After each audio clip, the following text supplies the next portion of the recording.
പണ്ടിവിടെ എല്ലാം ജീവിച്ചിരുന്നത് ചെത്തുകാരനാണ്. അവനെ എല്ലാവർക്കും ഇഷ്ടമായിരുന്നു. പക്ഷെ ഇന്നിപ്പോൾ അവനെ ആർക്കും വേണ്ട. പക്ഷേ അവൻ്റെ കാശ് എല്ലാ രാഷ്ട്രീയക്കാർക്കും ഉണ്ട്. നിങ്ങളൊന്ന് ആലോചിച്ചു, അവൻ്റെ ടോഡി വെൽഫെയർ ബോർഡിൽ ലക്ഷക്കണക്കിന് രൂപയാണ് ഈ ചെത്തുകാരൻ്റെ പറവൂരുകാരന് തന്നെ കിടക്കുന്നത്. ആ കാശ് ഉപയോഗിച്ച് ഈ ഗവൺമെൻറ്, എല്ലാ ഗവൺമെൻറ്റും എന്തുമാത്രം കടമാണ് മറ്റ് പലർക്കും കൊടുക്കുന്നത്. പല വ്യവസായ സ്ഥാപനം കൊടുക്കുന്നില്ലേ? ഇതെല്ലാം കൊടുക്കുന്ന ആരുടെ പൈസയാണ്? ഈ ചെത്തുകാരൻ്റെ ടോഡി വെൽഫെയർ ബോർഡിൽ പൈസയാണ്.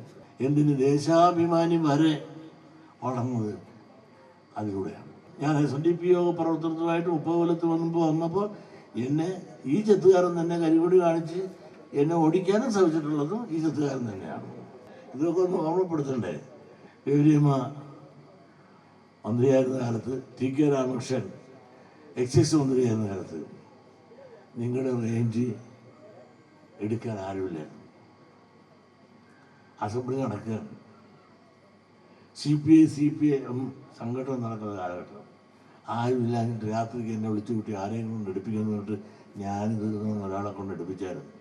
പക്ഷേ അന്നും ഈ ഷാപ്പ് മുഴുവൻ കത്തിച്ച് എന്തെല്ലാം പ്രോബ്ലം ഉണ്ടായി. അന്നത്തെ മാനേജരുടെ മീശ കത്തിച്ച് അങ്ങനെ എന്തെല്ലാം കുഴപ്പം. എനിക്ക് ഒരുപാട് ചരിത്രം പറവൂരുമായിട്ട് ബന്ധപ്പെട്ടിട്ടുണ്ട്. കാരണം ഈ ചെത്തുകാരനെ നിലനിർത്താൻ വേണ്ടിയിട്ടാണ് പിടിച്ചത്.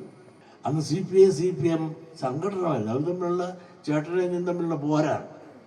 ആ പോരി വ്യവസായത്തിന് ദോഷകരമായി വന്നു. നമ്മളിന്നും 10 സെൻറ്റും കുടിയോടൊപ്പം പൂന്നവില്ലും എല്ലാം കൂടെ വന്നു. അതുകൊണ്ട് നമ്മളെല്ലാം ജന്മിയായി. ആ ജന്മിയായി നമ്മളോടൊപ്പം അന്ന് 10 സെൻറ്റ് കിട്ടിയ ന്യൂനപക്ഷങ്ങളുണ്ട്.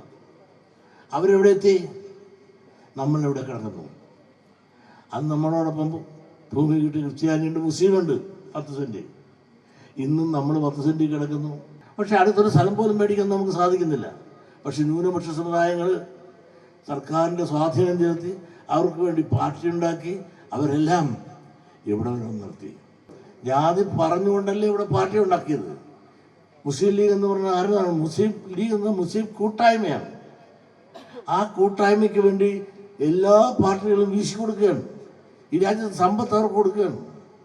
നമ്മളെല്ലാം ജാതിഭേദം മതദ്വേഷമേത് വരും സോദരത്തേന്. ഈ സോദരൻ വിളിച്ച് നമ്മൾ നടക്കാൻ തുടങ്ങിയിട്ട് കൊല്ലങ്ങളായി. പക്ഷെ സോദര എന്ന് പറഞ്ഞുകൊണ്ട് ഇങ്ങോട്ട് വിളിച്ച് നമ്മളെ ആശ്രയിക്കാനും നമ്മുടെ കണ്ണീരൊപ്പാനും ഒരു സോദരനും കാണുന്നില്ല.